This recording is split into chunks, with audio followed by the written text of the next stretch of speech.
सूत जी कहते हैं, एक बार देवर्षि नारद अनेक तीर्थों में भ्रमण करते हुए श्री वृंदावन पहुंचे और वृंदावन धाम में जमुना के तट पर नारद जी ने देखा कि एक महिला विलाप कर रही है और उस महिला के अगल बगल दो बूढ़े पुरुष पड़े हुए हैं। दो बूढ़े पुरुष अगल बगल पड़े हुए हैं और वो महिला रो रही थी। अनेक स्त्रियां उसकी सेवा कर रही थी। नारद जी को जब देखा तो उस महिला ने नारद जी को बुलाया। भो भो साधो क्षणम तिष्ठ मच्चिंतामपि नाशय। हे साधु, एक क्षण के लिए रुक जाओ, मेरी चिंता का नाश करो। नारद जी रुक गए। नारद जी ने पूछा, देवी आपकी क्या समस्या है? उस देवी ने कहा कि मैं बहुत दुखी हूं, मेरे दोनों पुत्र ये बूढ़े हो गए और अचेत पड़े हैं। नारद जी ने पूछा, आप कौन हो? तो उस देवी ने कहा, मैं भक्ति हूं और ये मेरे पुत्र जो हैं, एक का नाम ज्ञान है, एक का नाम वैराग्य है। ये दोनों अचेत पड़े हुए हैं। मैं दक्षिण भारत से चलकर यहां तक आई, वृंदावन में आकर के वृंदावन के प्रभाव से मैं तो नवीन हो गई, लेकिन मेरे पुत्र ज्ञान वैराग्य अभी भी बूढ़े हैं। यही मेरे दुख का कारण है। भक्ति महारानी का प्रादुर्भाव दक्षिण भारत में हुआ। भक्ति महारानी कहती हैं, उत्पन्ना द्रविणे साहम वृद्धिम कर्नाटके गता। द्रविण देश में मैं उत्पन्न हुई और कर्नाटक में बड़ी हुई। महाराष्ट्र में मेरा कहीं कहीं प्रचार हुआ और गुजरात में आकर के मैं जीर्ण हो गई। वहां से किसी प्रकार मैं वृंदावन में आई तो वृंदावनम पुनः प्राप्य नवीने व स्वरूपिणी। वृंदावन के प्रभाव से मैं तो नवीन हो गई, लेकिन मेरे पुत्र ज्ञान वैराग्य अभी भी जीर्ण है। इनको आप ठीक कर दो। नारद जी ने पूछा, ये जीर्ण क्यों हो गए? तो भक्ति महारानी ने कहा कि काल योगे न जर्जरो,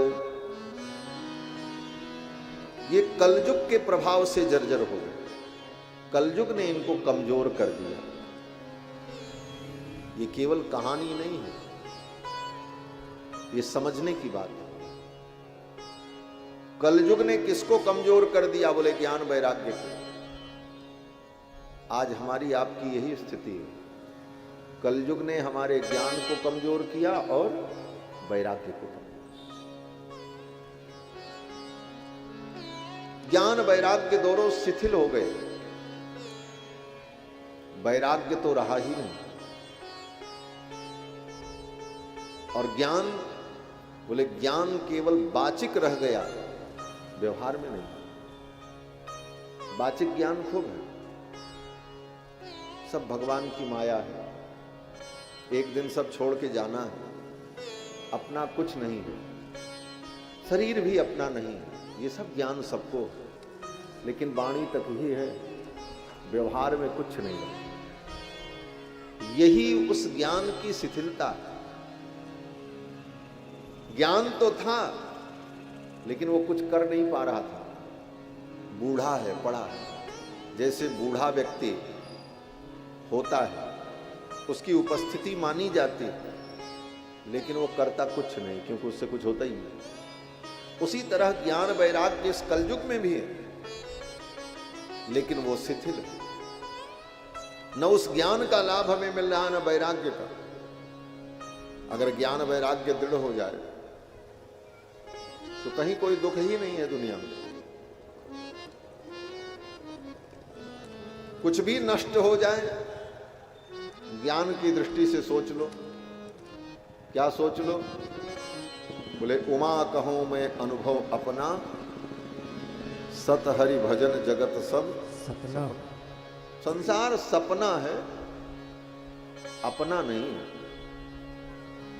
ये ज्ञान की दृष्टि से विचार कर लो तो कुछ भी नष्ट हो जाए कोई दुख नहीं होगा, लेकिन ये दृष्टि दृढ़ नहीं हो पाती। और अगर इससे न काम चले तो वैराग्य की दृष्टि, कोई भी चीज नष्ट हो जाए, कुछ भी छूट जाए, मन को समझा लो अपना था ही नहीं, वैराग्य। लेकिन ज्ञान वैराग्य की ये दृष्टि दृढ़ न होने के कारण हम दुखी होते रहे, और इन दोनों को ठीक करना अनिवार्य है। तभी भक्ति में सुख होगा। भक्ति वृंदावन में जाके रो रही है, जमुना के तट पे भक्ति रो रही है। इसका क्या मतलब? इसका सीधा सीधा मतलब यही है कि आपके अंदर भक्ति हो और भक्ति आपको वृंदावन लेकर के चली जाए, भक्ति आपको चित्रकूट अयोध्या लेकर चली जाए, लेकिन आपका ज्ञान वैराग्य अगर दृढ़ नहीं हुआ है तो भक्ति आपको चाहे वृंदावन ले जाए चाहे चित्रकूट ले जाए, जीवन में रोना आपका समाप्त नहीं होगा, रोते रहो, दुख की निवृत्ति नहीं होगी। वृंदावन जैसे धाम में जमुना के तट पर कृष्ण की लीला स्थली में भक्ति रो रही है, लेकिन फिर वहीं आगे कहते हैं धन्यम वृंदावनम यत्र भक्तिर नृत्यति यत्र च। और उसी वृंदावन के प्रसंग में एक जगह कहते हैं कि वृंदावन में जमुना के तट पर भक्ति रो रही है, वही भक्ति वृंदावन में भक्ति जमुना के तट पर रो रही है, और फिर वही भक्ति वृंदावन में जमुना के तट पर नाच रही है। ये क्यों? कहते हैं जब ज्ञान वैराग्य शिथिल थे तब भक्ति रो रही थी, जब ज्ञान वैराग्य दृढ़ हो गए तो भक्ति नर्तन करने लगी, भक्ति नाचने लगी। प्रसन्न हो, इसको हमको अपने जीवन में अनुभव करना है। हमारे जीवन में ज्ञान वैराग्य अगर दृढ़ नहीं हुआ तो भक्ति रहते हुए हम रोते रहेंगे, कलपते रहेंगे, तड़पते रहेंगे, जीवन में शांति और सुख का अनुभव नहीं कर पाए। और ज्ञान वैराग्य को अगर हमने मजबूत कर लिया तो भक्ति नाचेगी, आनंद करेगी। जहां आप रहोगे वहीं वृंदावन बन जाएगा, वहीं वृंदावन की अनुभूति हो जाएगी। नारद जी ने कहा अच्छा, आपके पुत्र ज्ञान वैराग्य ये शिथिल हैं, यही आपके दुख का कारण है, मैं इनको ठीक करता हूं। नारद जी ने सोचा वेद वेदांत तो उपनिषद सुना दें, गीता सुना दें, ज्ञान वैराग्य ठीक हो जाएंगे। लोग कहते हैं महाराज गीता ज्ञान का भंडार है। नारद जी ने भी सोचा गीता ज्ञान का भंडार, थोड़ा गीता का ज्ञान इनको, गीता के ज्ञान का डोज दिया जाए तो चेतना आ जाएगी, थोड़ा उपनिषद के ज्ञान का डोज दिया जाए, दोनों का कॉम्बिनेशन बनाया जाए। महाराज किया, नारद जी ने वेदांत सुना दिया, उपनिषद सुना दिया, लेकिन वो ज्ञान वैराग्य न हिले न डुले। सूत जी कहते हैं कि वेद वेदांत घोषैश्च गीता पाठैर मुहुर्मुहु। वेद वेदांत सुनाया, गीता पाठ सुनाया, और गीता पाठ एक बार नहीं कई बार, गीता पाठैर मुहुर्मुहु, लेकिन न ज्ञान उठा न वैराग्य उठा, दोनों ज्यों के त्यों पड़े रहे। फिर नारद जी ने ज्ञान वैराग्य के कान के पास अपना मुख ले जाकर मुखम संयोज्य कर्णांते, मुखम संयोज्य कर्णांते शब्दमुच्चैः समुच्चरन्, खूब जोर से शब्दम उच्चैः समुच्चरन्, बड़े जोर से नारद जी ने ज्ञान के कान में कहा ज्ञान प्रबुद्धताम शीघ्रम, अरे ज्ञान उठ जाओ, रे वैराग्य प्रबुद्धताम, अरे वैराग्य उठ जाओ। नहीं उठे, न उपनिषद सुन करके उठे, न वेदांत सुन करके उठे, न गीता पाठ सुन करके उठे, और न नारद जी के जगाने पर जगे। गान में मुख लगा करके चिल्लाने पर भी ज्ञान वैराग्य नहीं जाता। क्या संकेत है? बोले संकेत यही है, कितना भी उपनिषद पढ़ लो लेकिन ज्ञान वैराग्य जग जाएगा इसकी गारंटी नहीं। गीता पाठ, बोले गीता का ज्ञान अद्भुत है, लेकिन गीता के सुनने से ज्ञान दृढ़ हो जाएगा इसकी गारंटी नहीं है।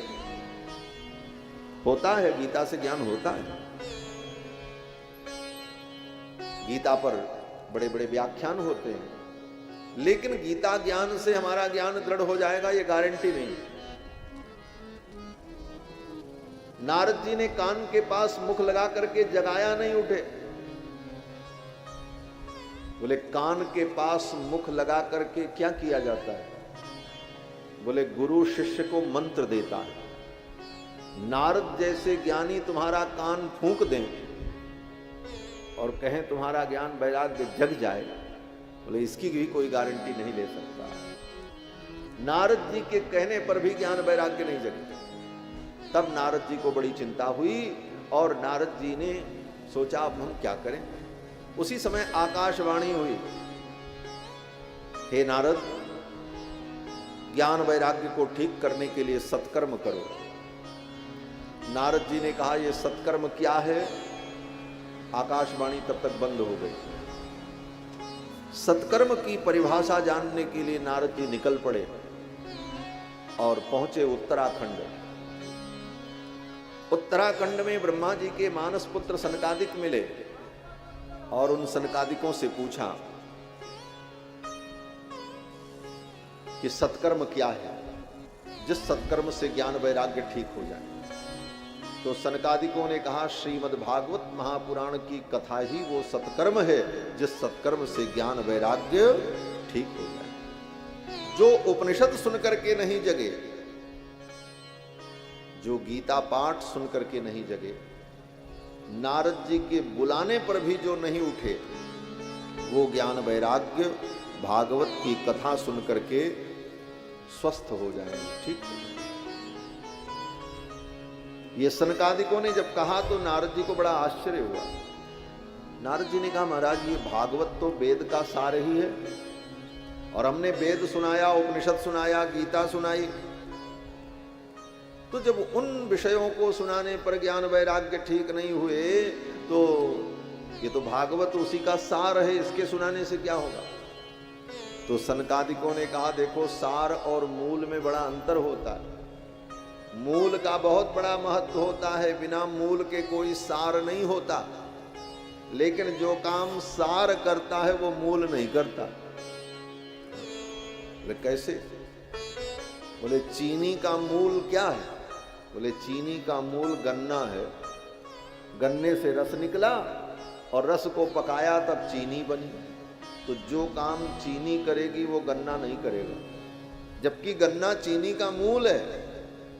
आपको हलवा बनाना है तो हलवा बनाते समय कहो भाई सारी चीनी तो गन्ना से ही बनी है, तो गन्ना ही डाल दें। गन्ने के टुकड़े टुकड़े करके कढ़ाई में डालो और उसी में सूजी डालो, घी डालो, बनाओ, बनेगा? नहीं बनेगा।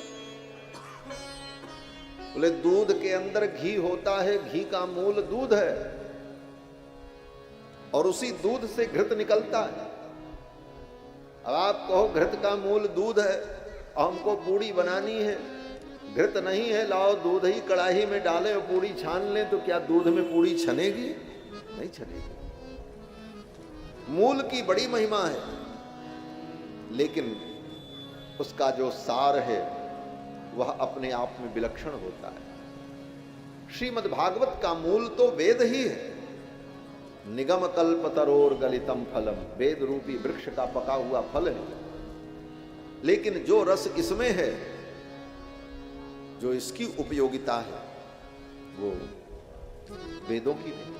वेदों का भी अपना प्रयोजन है अपने स्थान पर, लेकिन ज्ञान वैराग्य को दृढ़ करने के लिए भागवत की जो महिमा है वो अन्य किसी की नहीं। तब नारद जी को समझ में आया। देखो बहुत चीजें ऐसी होती हैं जिनको हम सैकड़ों बार सुनते हैं और सुनाते हैं, लेकिन उसका सही तात्पर्य कन्फर्म रूप से हम नहीं जान पाते जब तक कोई सत्संग न मिले, कोई महापुरुष न मिले। नारद जी भागवत के आचार्य हैं। इस भागवत के ज्ञान की जो परंपरा है, इस परंपरा को आगे बढ़ाने वाले में नारद जी एक महान बिंदु हैं। इस ज्ञान को भगवान ने ब्रह्मा को दिया, ब्रह्मा ने नारद जी को दिया, और नारद जी ने वेदव्यास को दिया, और वेदव्यास जी ने सुखदेव जी को दिया, और सुखदेव जी ने राजा परीक्षित को सुनाया। नारद जी इस परंपरा के संवाहक हैं भागवत के, लेकिन इस भागवत की इतनी महिमा है ये नारद जी को भी नहीं पता। नारद जी ने कहा भागवत तो हम भी जानते हैं, लेकिन इसकी इतनी महिमा है, इससे ज्ञान वैराग्य स्वस्थ हो जाएंगे। सनकादिकों ने कहा हाँ।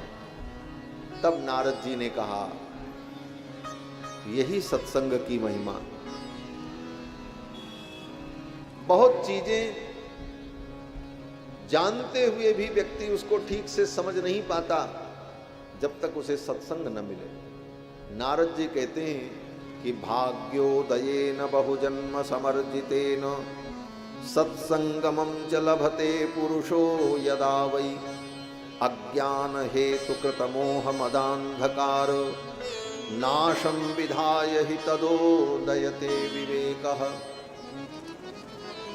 हे मुनिवर, जब जीव का भाग्योदय होता है तब उसे सत्संग की प्राप्ति होती है, और सत्संग में आकर अज्ञान का हेतु जो मोह है उसका विनाश होता है और विवेक की उत्पत्ति होती है। सनकादिकों ने कहा भागवत की कथा से ज्ञान वैराग्य ठीक हो जाएगा। नारद जी ने कहा यह भागवत कथा सुनाएगा कौन? सनकादिकों ने कहा हम सुनाएंगे। अरे कहां सुनाएंगे? अरे गंगा के तट पर। बद्रीनाथ धाम से उतर करके गंगा के तट हरिद्वार में आए और सनकादिकों ने कथा का आयोजन किया। वक्ता के रूप में सनकादिक बैठे। इस कथा को सुनने के लिए बड़े बड़े ऋषि मुनि महात्मा वहां पर आ गए। गंगा तटम समाजग्मुः कथा पानाय सत्वराः। कथा सुनने के लिए गंगा के तट पर बड़े बड़े ऋषि मुनि लोग आए। कौन कौन आए? श्री सूत जी महाराज कहते हैं कि श्री भागवत पीयूष पानाय रसलम पटाह। श्रीमद् भागवत रूपी अमृत को पीने के जो लालची थे, जो लंपट थे, वो लोग आए। भागवत पीयूष पानाय रस लंपटाह। और कैसे आए? कहते धावंतोप्याययुः। दौड़ते हुए आए। वे दौड़ के क्यों आ रहे हैं? वे दौड़ के इसलिए आ रहे हैं कि जल्दी से पहुंच जाएं। कहीं मेरे पहुंचने के पहले व्यास जी व्यासपीठ पर बैठ गए और उन्होंने कथा प्रारंभ कर दी, और जो कथा छूट गई वो कथा से मैं वंचित हो जाऊंगा, इसलिए दौड़ते हुए आ गए। ये कथा में आने का भाव है। और आज के श्रोता बोले महाराज पहले बैठे व्यासपीठ पे तब हम अपने घर से चलें। और तो और आजकल ये सब यंत्र जो लग गया, माइक वाइक में, इससे और भी सुविधा हो गई। बोले महाराज अभी मंच पे पहुंचे हैं, अभी तो पूजा हो गई, फिर महाराज मंगलाचरण करेंगे, मंगलाचरण करने के बाद कीर्तन उर्तन करेंगे, तब तक पहुंच जाएंगे। उनकी दृष्टि में व्यासपीठ पर मंच पर व्यास जी का आना, पूजन, मंगलाचरण और कीर्तन ये कथा का अंग नहीं है। उनकी दृष्टि में खाली जब व्याख्यान शुरू हो जाए तब कथा। कथा तो व्यास पीठ पर व्यास जी के आगमन से लेकर के निर्गमन पर्यंत कथा है। विधि ये व्यास जी आवे उसके पहले श्रोता को आकर के अपना स्थान ग्रहण कर लेना चाहिए। और व्यास जी जब आवे तो उनके आने पर उठ करके खड़े होकर अपने स्थान से ही भावनात्मक प्रणाम निवेदन करते हुए उनका अनुग्रह प्राप्त करना चाहिए। तब आप कथा सुनने के अधिकारी बने। कथा सुनने का अधिकारी वही जो पहले आकर अपना स्थान ग्रहण कर ले और व्यास जी आवे तो उठ करके खड़ा हो जाए, फिर उनको प्रणाम कर ले वहीं से, और जब उनका संकेत मिल जाए कि अब आप बैठ जाओ तब वो बैठ जाए। अब वो कथा का अधिकारी हो। ये लोग दौड़ते हुए आए। कौन कौन दौड़ते हुए आए? सूत जी कहते हैं कि भृगुर वसिष्ठश्च वनश्च गौतमो मेधातिथिर देवल देवरातौ। भृगु, वसिष्ठ, च्यवन, गौतम, मेधातिथि, देवल, देवरात, मृकंड पुत्र मार्कंडे जी महाराज, पिप्पलाद और योगेश्वर, व्यास, छाया, शुक, ये सब कथा सुनने के लिए आए। और अकेले नहीं आए। सर्वेप्यमी मुनिगणा सहपुत्र शिष्याः, अपने पुत्रों के सहित, अपने शिष्यों के सहित कथा सुनने आए। सपरिवार कथा सुनने आए। बोले पत्नी और पुत्र को और शिष्य को लेकर के क्यों आए? बोले उनको भी कथा सुनाना बहुत जरूरी है। हमारे पूज्य महाराज श्री कहा करते थे, आज के युग में ये बात बड़ी प्रासंगिक है। क्यों? बोले आप कथा सुनने आओगे तो कथा सुनने से आपका जीवन बदल जाएगा। कथा सुनने से जीवन बदल जाता है। जीवन बदलने का मतलब आपके विचार बदल जाएंगे, भावना बदल जाएगी, आपकी वाणी में परिवर्तन आ जाएगा, आपके व्यवहार में परिवर्तन आ जाएगा। बाकी शरीर जैसे है वैसे ही रहेगा, उसमें नहीं कोई परिवर्तन होगा।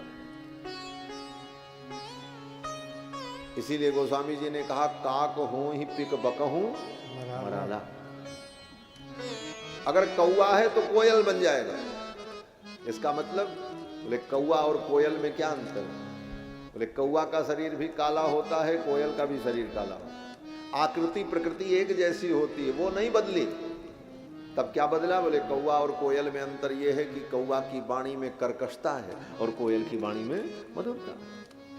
सत्संग से हमारे जीवन में परिवर्तन आएगा, हमारी वाणी बदल जाएगी, व्यवहार बदल जाएगा, शिष्टाचार बदल जाएगा,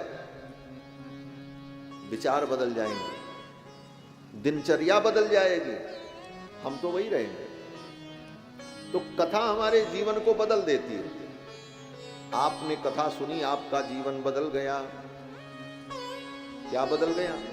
बोले दिन के 8 बजे तक जो सो रहे थे अब 4 बजे सवेरे उठ जा रहे हैं। जीवन बदल गया। 4 बजे उठकर, पहले 8 बजे तक सोते रहे तो 8 बजे सो करके उठने के बाद पहले चाय पीते थे, फिर थोड़ी देर मोबाइल चलाना है, फिर थोड़ा पेपर पढ़ना है, तब धीरे धीरे मूड बनाना है कि अब नहाने धोने का काम शुरू करें। ऐसी मनमुखी दिनचर्या थी। कथा सुना, सत्संग किया, जीवन बदला। अब 4 बजे उठ गए, अकेले ही मगन हैं, भगवान का नाम ले रहे हैं, स्नान किया, पूजन किया, भजन शुरू किया। आपका जीवन बदला, लेकिन आपके घर के लोगों का जीवन नहीं बदला। क्यों? बोले उन्होंने कथा नहीं सुनी।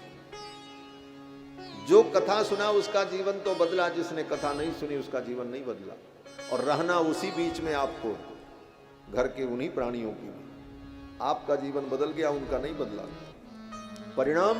बोले अब दूसरी समस्या खड़ी हो जाएगी। बोले क्या समस्या खड़ी होगी? बोले अब 4 बजे उठ करके आप घंटी बजाओगे, आरती करोगे तो बाकी लोग डिस्टर्ब होंगे। इनकी सीताराम ने कर दी नींद हराम। घर में यही सुनने को मिलेगा कि सवेरे सवेरे उठ करके खटर पटर शुरू कर देते, न किसी को सोने देते, न खुद सोते। फिर आपका वो भजन पूजन, आपका वो परिवर्तन उनकी प्रतिकूलता बन जाएगी। इसके लिए उपाय क्या है? बोले आप बदलो, अपने साथ अपने लोगों को भी बदल लो, तब भजन का आनंद है। और ये तब होगा जब सब कथा सुने। आप कथा सुनोगे, कथा में सुनने को मिलेगा कि प्याज लहसुन मत खाओ, अशुद्ध चीज मत खाओ, होटल की चीज मत खाओ। अब आपने तो विचार बदल लिया, भाई अब गंदी चीज हम नहीं खाएंगे, शुद्धता से रहेंगे, हमारे में परिवर्तन आ गया। लेकिन परिवार में परिवर्तन नहीं आया तो कहेंगे अब आपके एक के लिए अलग से थोड़ी कुछ होगा, जो है वही करो। फिर वो धर्म संकट उपस्थित, दूरी बना लो। तो बंधुओं, ये ऋषि मुनि महात्मा, हम इतने पढ़े लिखे हैं, हमने इतने विषय में इतनी डिग्रियां ली हैं, हम कथा सुनने में क्या सुनाएंगे? वो जो लिखा है वो तो पोथी में है, हम भी पढ़ लेंगे। हम इतने बड़े पद पर वहां जाकर के जमीन में बैठेंगे, कथा सुने? ये गुरुता का अभिमान व्यक्ति को कथा में नहीं जाने देता। सूत जी कहते हैं गुरुत्वात् तत्नायातान। अपनी गुरुता के अभिमान में कुछ लोग कथा सुनने नहीं आए, तो भृगु जी ने जाकर के उनको फटकारा। भृगु जी ने देखा ये सब बैठे हैं, ये कथा सुनने नहीं चल रहे। तो भृगु जी ने कहा देखो, तुम्हारा अभिमान इतना न मुटाया जाए कि तुम चल न पाओ। अपने इस अभिमान को छोड़ो और चल करके भगवान की कथा सुनो। भृगु जी ने जब डांटा, उनका अभिमान उतर गया और वो सब कथा सुनने के लिए आए।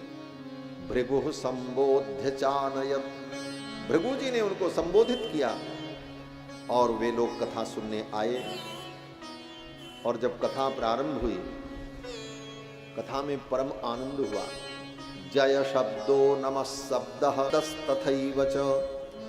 कथा के मध्य में जब भगवान के नाम का जय घोष हो तो लोग झूम करके जयकार बोलते थे, जय शब्दः श्री सीतारामचंद्र भगवान की जय। इतने धीरे से नहीं, श्लोक का भाव देखो। कहते हैं जय शब्दो, कथा में जहां भी बात आ जाए भगवान की जय हो तो सभी भक्त उत्साहित होकर के बोलते जय हो। जय शब्दः नमः शब्दः। जब कहीं भगवान को प्रणाम करने की कोई बात आ जाए, श्री कृष्णाय वयं नुमः सच्चिदानंद रूपाय विश्वोत्पत्त्यादि हेतवे तापत्रय विनाशाय श्री कृष्णाय वयं नुमः। तो जब व्यास जी नमः कहते, प्रणाम करते, तो सारे श्रोता वहीं से बैठे बैठे मस्तक झुका करके प्रणाम करते, कृष्णाय नमः। ये भाव। जय शब्दो नमः शब्दः शंख शब्दस्तथैव च। और कथा में जब कीर्तन हो, आरती हो, तो श्रोता लोग शंख ध्वनि करते, शंख का धमन करते और कहते चूर्ण लाजा प्रसूनानाम। चूर्ण लाजा प्रसूनानाम निक्षेप सुमहान भूत। कथा के मध्य मध्य में पुष्प की वर्षा होती। ये पुष्प की वर्षा कौन करता? बोले श्रोता लोग जब कथा सुनने आते तो खाली हाथ नहीं, 2-4 पुष्प लेकर के आते और अपने पास रख करके कथा सुनते, बैठे रहते। बोले उस पुष्प का उपयोग क्या? बोले जब कथा आती बीच बीच में भगवान गोविंद प्रकट हुए, देवताओं ने आकाश से पुष्प वृष्टि की, जय जयकार की, तो जो भक्त बैठा वहीं से पुष्प की वर्षा कर लेता और उस आनंद का अनुभव कर लेता। पुष्प वृष्टि महान भूत। कथाओं में प्रसंग आता है कि देवताओं ने पुष्प की वर्षा की। तो इस भाव का अनुभव करने के लिए श्रोता अपने साथ ही फूल लिए रहे और बीच बीच में जब कोई प्रसंग आवे तो पुष्प वर्षा हो। भगवान मिथिला की गलियों में जब निकले तो मिथिला की जो सखियां थीं अपनी अपनी अट्टालिकाओं पर खड़ी हो गईं और भगवान के ऊपर पुष्प वर्षा करने लगे। ऐसे ऐसे भाव जब आवे तो उस समय उस भाव का अनुभव करते हुए पुष्प की वर्षा करें। मैंने पहले ही बताया कथा भाव प्रधान है, उतनी देर उस भाव में हमको रहना है।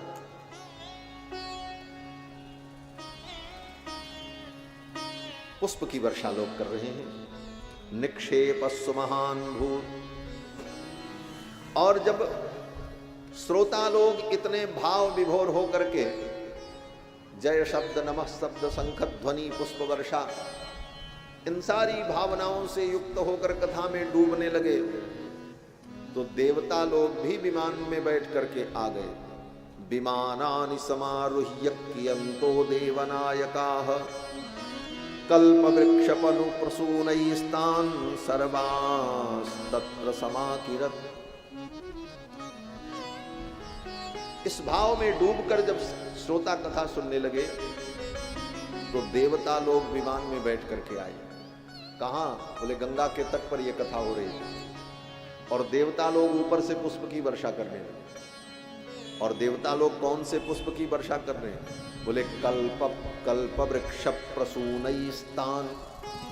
स्वर्ग में जो कल्प वृक्ष है, पारिजात वृक्ष, उन वृक्षों के पुष्प की वर्षा करने लगे देवता लोग। इसका तात्पर्य क्या है?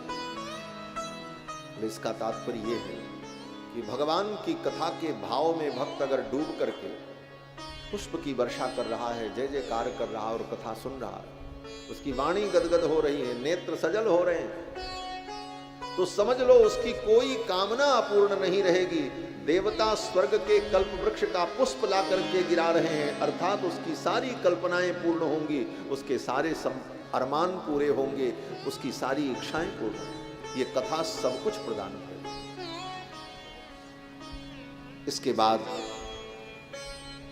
जब कथा प्रारंभ हुई तो सनकादिकों ने कथा की महिमा का वर्णन किया कि भगवान की कथा, ये भागवत की कथा और गौ की सेवा और तुलसी का पोषण, ये तीनों समान है। तुलसी पोषणम चैव धेनूनां सेवनम समम। तुलसी सेवनम, तुलसी पोषणम। आपके पास जमीन हो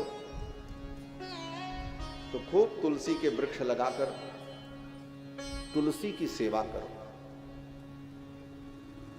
और उससे जो तुलसी प्रकट हो उस तुलसी को पवित्रता से लेकर किसी मंदिर में भगवान की सेवा में प्रस्तुत करो। ये भागवत की कथा सुनने के बराबर पुण्यदायक है, बिना मेहनत के।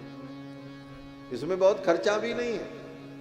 तुलसी पोषणम चैव और धेनु नाम सेवनम समम। गाय की सेवा, गौ की सेवा आप अगर प्रेम से कर रहे हो, श्रद्धा से, स्वार्थ रहित होकर, तो गौ की सेवा भागवत कथा सुनने के बराबर है। श्रीमद् भागवत की कथा और गौ की सेवा और तुलसी का पोषण, ये तीनों समान है।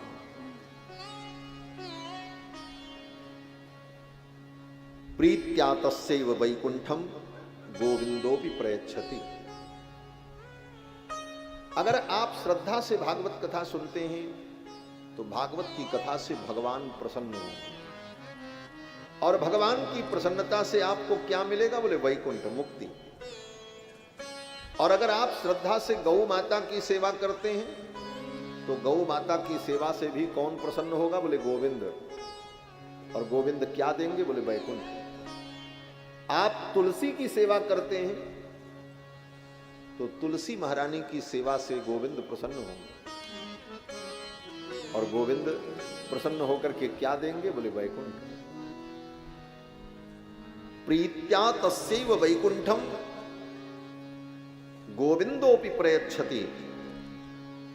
आगे श्री सूत जी कहते हैं भागवत की कथा सुनने के लिए दिन का कोई नियम नहीं होता। प्रश्न हुआ भागवत की इतनी बड़ी महिमा है तो भागवत हम कब सुने? कोई मुहूर्त हो, कोई अच्छा दिन हो, तो सूत जी कहते हैं भागवत की कथा सुनने के लिए कोई मुहूर्त नहीं, जब आपकी अनुकूलता हो जाए उसी दिन मुहूर्त।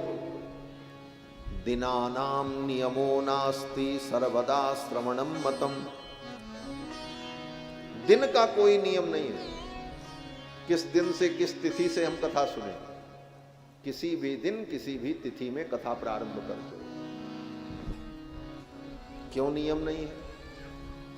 बोले भगवान की कथा के लिए दिन का नियम इसलिए नहीं है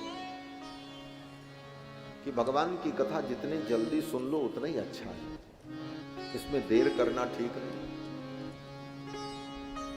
और अगर मुहूर्त के चक्कर में पड़े, दिन के चक्कर में पड़े, तो पता नहीं मुहूर्त कब आएगा, 4 महीने बाद आएगा, 5 महीने बाद आएगा, और पता लगा मुहूर्त आवे उसके पहले कहीं आपका मुहूर्त आ गया, तब तो चले ही गए संसार से। बोले तब तो धरी रह गई योजना। इसलिए जीवन को अनित्य समझते हुए अच्छे काम, भगवान की ये पावन कथा कभी भी सुन लो, मुहूर्त देखने की कोई आवश्यकता नहीं। और गोस्वामी जी महाराज तो कहते हैं कि राम की शरण जाए साइत सुदिन न हेरिए। राम की शरण जाए साइत सुदिन न हेरे। अगर भगवान की शरण में जाना है तो साइत और सुदिन देखने की जरूरत नहीं। आप जिस समय राम जी की शरण में जाओगे, भगवान की शरण में जाओगे, वही साइत है, वही सुदिन है। इसी बात को पंडित जी लोग पूजा कराते समय बोलते हैं कि तदेव लग्नम सुदिनम तदेव तारा बलम चंद्र बलम तदेव विद्या बलम दैव बलम तदेव लक्ष्मीपते तेंघ्र युगम स्मरामि। तदेव लग्नम, वही लग्न है। सुदिनम तदेव, वही सुंदर दिन है। तारा बलम चंद्र बलम तदेव, वही नक्षत्र बल है, वही चंद्र बल है। कब? बोले जिस समय आप भगवान की शरण में चले जाओ, वही सुंदर। इसलिए भगवान की शरण में जाने के लिए, भगवान की कथा सुनने के लिए कोई दिन मुहूर्त की जरूरत नहीं है। जितना जल्दी हो सके उतना जल्दी कर लो। अब तो महाराज कथा जब प्रारंभ हुई, गंगा के तट पर सनकादिक कथा सुनाने लगे। बड़े बड़े ऋषि मुनि महात्मा आए थे। तब तक भक्ति महारानी अपने पुत्र ज्ञान वैराग्य को लेकर आ गई। भक्ति महारानी अपने पुत्र ज्ञान वैराग्य को लेकर के आ गई और कुछ गुनगुनाती हुई आई। श्री सूत जी कहते हैं कि भक्ति सुतौ तौ तरुणौ गृहीत्वा प्रेमैक रूपा सहसा विरासी। जिन भक्ति महारानी को और उनके पुत्र ज्ञान वैराग्य को नारद जी वृंदावन में छोड़ के गए थे, वो भक्ति महारानी अपने पुत्र ज्ञान वैराग्य को लेकर हरिद्वार पहुंच गई, गंगा के तट पर जहां कथा हो रही थी। उनके दोनों पुत्र जवान हो गए और भक्ति महारानी जब पहुंची तो वो कुछ गुनगुना रही थी। उनके मुख से मधुर मधुर आवाज आ रही थी। और क्या आवाज आ रही थी? बोले श्री कृष्ण गोविंद हरे मुरारे नाथेति नामानि मुहुर्वदन्ति। श्री कृष्ण गोविंद हरे मुरारे, हे नाथ नारायण वासुदेव, यही कीर्तन करती हुई भक्ति महारानी अपने पुत्र ज्ञान वैराग्य को लेकर कथा में आ गए। अब इस प्रसंग का भाव क्या है? आप कथा में आकर के बैठने का अभ्यास केवल करो। भक्ति और ज्ञान वैराग्य को पाने के लिए आपको कहीं जाने की जरूरत नहीं। आप कथा में केवल बैठने का अभ्यास कर लो। आप कथा में बैठोगे तो भक्ति महारानी स्वयं अपने पुत्र ज्ञान वैराग्य को लेकर के चली आएंगी आपके पास। और भक्ति महारानी आएंगी तो पता चलेगा भक्ति महारानी आ गई। कैसे पता चलेगा? बोले वो कुछ गुनगुनाने लगेंगी। क्या गुनगुनाएंगी? बोले श्री कृष्ण गोविंद हरे मुरारे हे नाथ नारायण वासुदेव। आप भगवान की कथा में आकर के बैठे, भक्ति महारानी ज्ञान वैराग्य को लेकर के आपके पास आ गई। भक्ति महारानी आपके पास आ गई, इसका प्रमाण क्या? बोले आपके मुख से भगवान का कीर्तन निकलने लग जाएगा। श्री कृष्ण गोविंद हरे मुरारे हे नाथ नारायण वासुदेव। जिसकी वाणी भगवान के नाम का संकीर्तन करने लग जाए, समझ लो भक्ति महारानी उसके पास आ गई।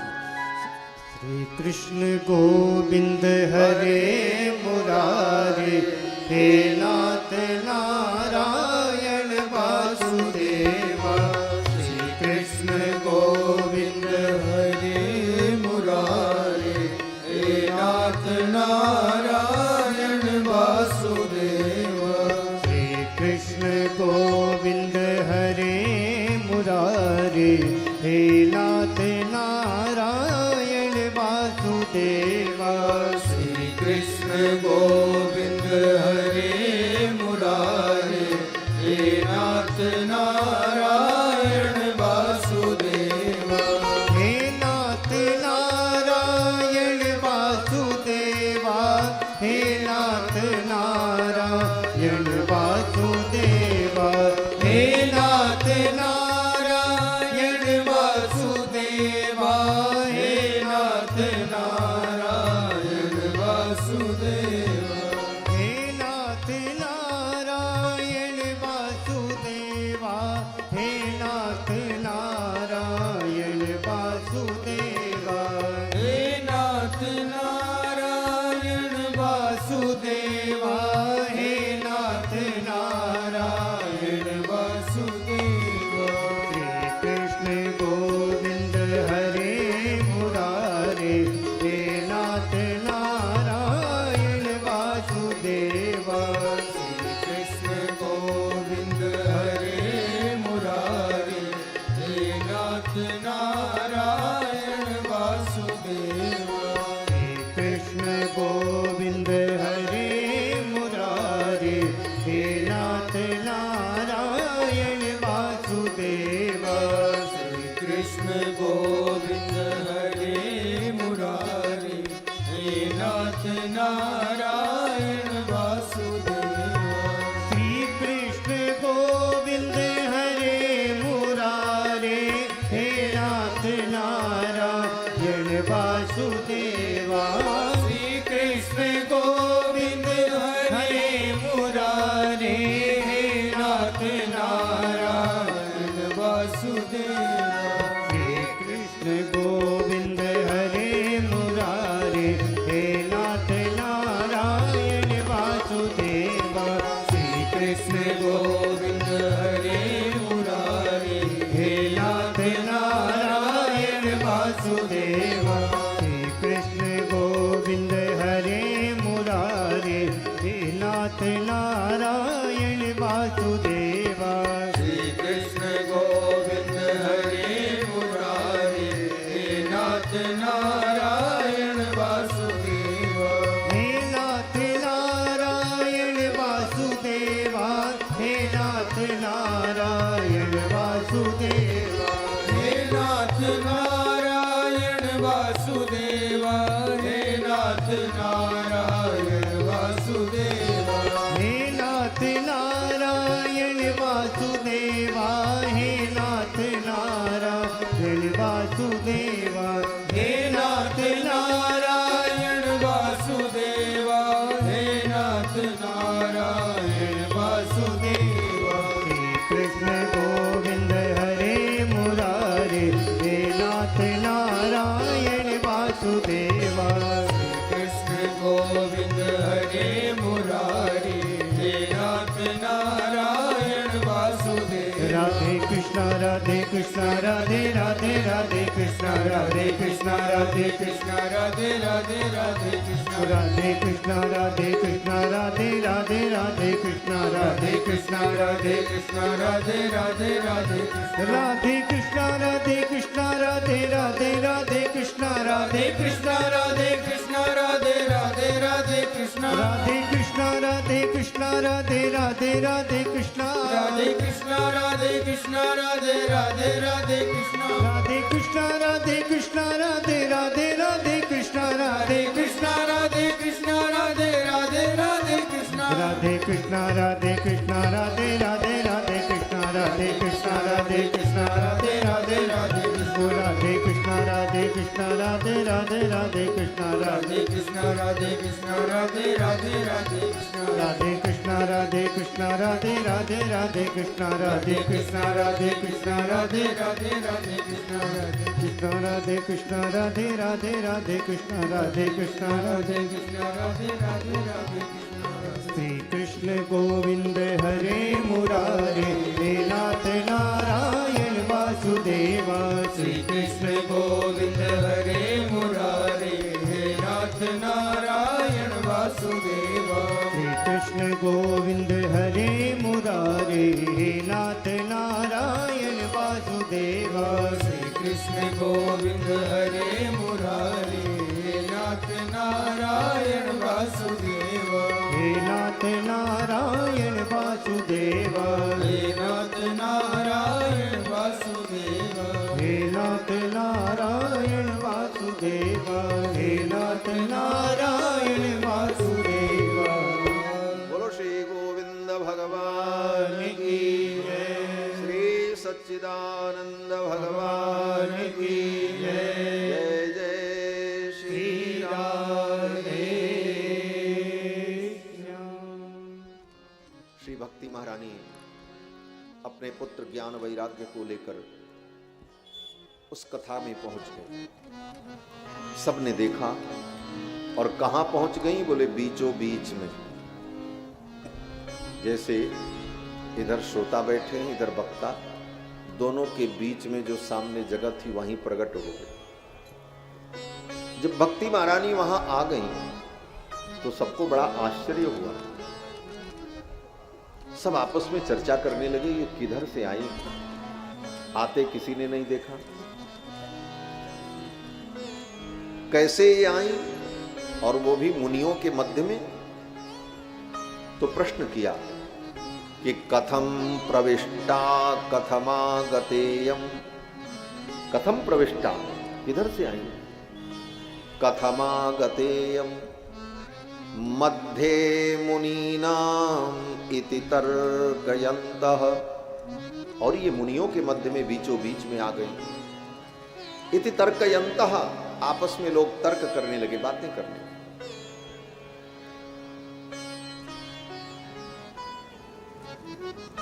तो इसका उत्तर दिया सूत को सनकादिकों ने कि देखो ये भक्ति महारानी कहीं से आई नहीं है। बोले तब? बोले कथार्थ तो निष्पतिता धुनेयम। अभी अभी इसी कथा के अंदर से इनका प्रादुर्भाव हुआ है। ये कथा के द्वारा ही प्रकट हुई, ये कहीं से आई नहीं। अब इस घटना का, इस कथानक का दो भाव है जो हमारे जीवन में अनुभव के योग्य है। पहला भाव कि कथा श्रोता पूछने लगे कि ये भक्ति महारानी किधर से आई, कैसे आई। इसका मतलब जो कथा श्रोता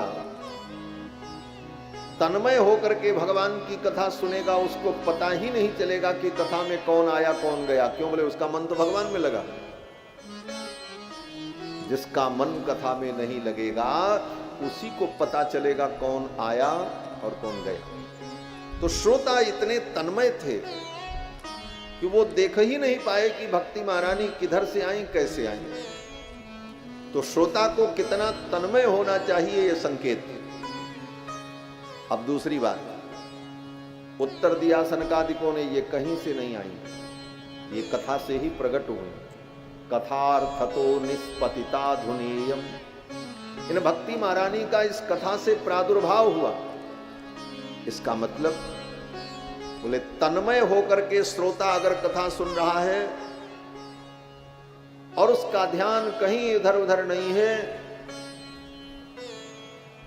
तो उसे घबराने की जरूरत नहीं है। भक्ति महारानी उसके पास स्वयं चल करके आ जाएंगी। उसी कथा के अंदर से भक्ति महारानी का प्रादुर्भाव हो जाएगा। भक्ति को पाने के लिए कहीं जाने की जरूरत नहीं, न चित्रकूट, न अयोध्या, न वृंदावन, कथा में जाने की जरूरत है। कथा में जाओगे, कथा में बैठोगे, वहीं कथा में ही भक्ति महारानी कब प्रकट होंगी आप पता भी नहीं पाओगे, और कब आपके जीवन में भक्ति आ जाएगी आपको भी पता नहीं चलेगा, और भक्ति प्राप्त हो जाएगी। अब भक्ति महारानी जब आ गई तो भक्ति महारानी ने सनकादिकों से कहा, महाराज अब ये बताओ मैं बैठूं कहां? आपकी कथा में बड़ी भीड़ है, कहीं बैठने की जगह नहीं है, मैं कहां बैठूं? तो सनकादिकों ने कहा, हे भक्ति महारानी, ये जितने मेरे कथा श्रोता बैठे हैं, इन श्रोताओं के मन में जाकर के आप बैठ जाओ। निरंतरम वैष्णव मानसानी, इन वैष्णव भक्तों के मन में जाकर के आप बैठ जाओ, इनके मन के आसन पर विराजमान हो जाओ। तो भक्ति महारानी उन श्रोताओं के मन में जाकर के प्रतिष्ठित हो गई अपने पुत्र ज्ञान वैराग्य के साथ। यही इस कथा का उद्देश्य है। हम कथा सुनने आवें, कथा सुन करके हमारा मन पवित्र हो, फिर इसी कथा में ही भक्ति महारानी अपने पुत्र ज्ञान वैराग्य को लेकर मेरे मन में आकर के बैठ जाएं, हमारा जीवन धन्य हो। यही इस कथा का उद्देश्य है, भक्ति महारानी को ज्ञान वैराग्य के सहित अपने हृदय में विराजमान करना।